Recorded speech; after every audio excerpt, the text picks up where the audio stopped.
Mesdames, Mesdemoiselles, Messieurs, bonjour, bienvenue sur 613 TV pour une nouvelle semaine autour de la Parashat Shavua, la section hebdomadaire que nous récitons tous dans les synagogues du monde entier. Et nous avons abordé la semaine dernière le livre de Vaïkra, le Lévitique, le troisième livre de la Torah, et nous continuons cette semaine à travers cette Parashat Tzav.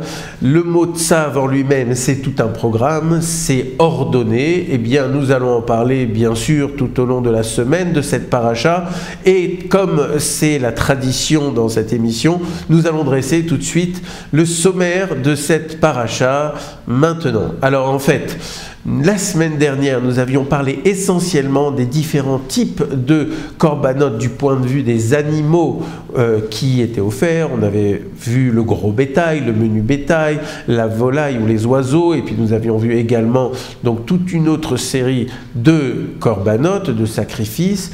Eh bien, la paracha de cette semaine, la paracha Tzav, nous parle essentiellement des différents types de sacrifices, non pas en matière de type d'animaux qui étaient offerts, mais en fonction des circonstances. Et donc c'est ainsi que nous allons apprendre ce que représente un korban, donc Ola, qu'on pourrait traduire par holocauste. Les autres types de sacrifices, c'est les sacrifices shlamim de paix, les sacrifices expiatoires, c'est-à-dire khatat, les sacrifices également à base de farine que l'on appelait en hébreu, qu'on appelle en hébreu mincha. Et donc en fait, chacun des sacrifices qui est ici expliqué dans notre paracha, eh bien, correspond à une circonstance et à un besoin. C'est donc en fait toute une série de codifications qui nous est expliquée dans notre sidra.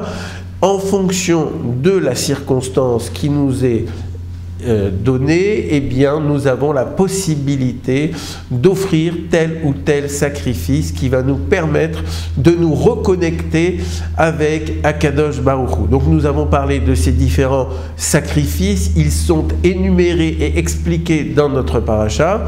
Il y a également des différences au niveau des sacrifices dans la manière dont ils étaient utilisés. Par exemple, le korban Ola, c'est-à-dire l'holocauste, eh bien, ces korbanot, ces sacrifices n'étaient pas utilisés par les Kohanim, sauf pour ce qui concerne la peau, mais tout le reste était brûlé entièrement, alors qu'à l'inverse, eh bien, le korban shlamim, le korban de paix, eh bien, il était consommé en partie par les kohanim, les prêtres, mais également par ceux qui l'offraient. Et donc, en fait, on voit qu'en fonction des sacrifices, il y avait non seulement des circonstances qui correspondaient, mais également des utilisations différentes. Tout cela est expliqué encore une fois dans notre paracha, et cette paracha s'intéresse également à la préparation d'Aaron à Cohen et de ses enfants en vue de l'inauguration de leur sacerdoce, de leur prêtrise, qui va avoir lieu la semaine prochaine dans la Parashat Shmini.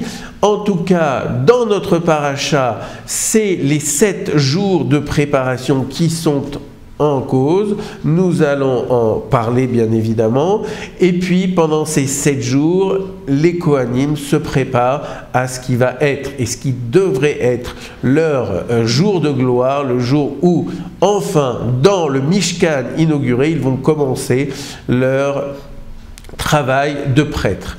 Nous allons en parler de tout ça la semaine prochaine. Juste une petite précision avant de nous quitter, il faut savoir que tous les sacrifices qui sont énumérés dans notre paracha, eh bien, ils étaient non seulement apportés, mais également consommés par des prêtres qui étaient dans un état de pureté tout à fait exemplaire. Si ça n'était pas le cas, ils n'étaient pas aptes à servir dans le Mishkan et plus tard dans le Beth Amikdash. Nous allons nous laisser maintenant, nous nous retrouvons bien évidemment demain pour développer toute une série de points autour de la paracha Tzav. Je vous rappelle que cette paracha, c'est la seconde paracha du Sefer Vaïkra. Restez connectés à 613 TV pour que nous puissions développer ensemble toute une série d'autres notions tout au long de cette semaine. À demain.